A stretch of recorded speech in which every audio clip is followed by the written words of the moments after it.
Құрметті әріптестер, бүгінгі сіздермен таныстыратын платформам ол бізде Rocket AI деп аталады. Жасанды интеллект құрал болып саналады. Жаңа бізде жалпы білім беретін пәндер бойынша, көбінесе бізде жалпы білім беретін пәндерге 11-ші сыныпқа дейінгі бағдарлама немесе жаңа тақырыптар бойынша берілетін жасанды интеллект құралы.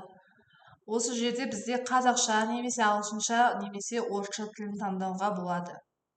Бұл жерде бізде өздеріңіз Google аккаунттарыңызбен немесе пошталарыңызбен өздеріңіз тіркеліп кірсеңіздер болады. Бұл жерде бізде мұғалім құралдары деген тұр. Сол мұғалім құралдарында сабақ, немесе тәрбие, немесе әкімшілікке арналған өздеріңіздің генераторлар тұрады.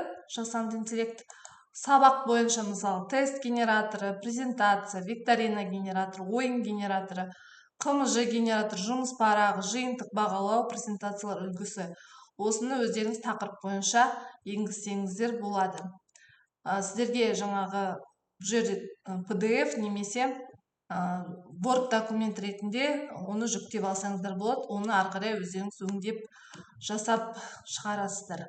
Тәрбие бойынша, мысалы, ата-аналармен қарым-қатынас, сынып сағатының КМЖ-сы, шара жоспары, кәсіптік бағдарлау және оқушының сипаттамасы сияқты осындай тоже генераторлар жасанды интеллект. Ол жерде де жаңа сіздер өздеріңіз жүктей аласыздар. Әкімшілік бойынша, мысалы, мұғалім жалақысы калькулятор, басшыларға арналған Қазақстан Республикасының білім беру саласы заңнамасы, оқыту әдістемесі, сөз дайындау көмекшісі, әдістемелік нұсқаулық хатымен көмек деген сияқты осында бізде жасанды интеллект генераторлары бар.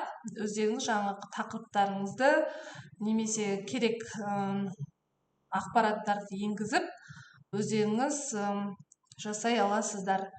Және мына жерде бізде 20 кредит беріледі тегін. Ары қарай сіздер оны ақылы түрде сатып алу керек боласыздар. Көбінесе бұл бізде жалпы білім беретін пәндер бойынша. Назарларыңызға рахмет.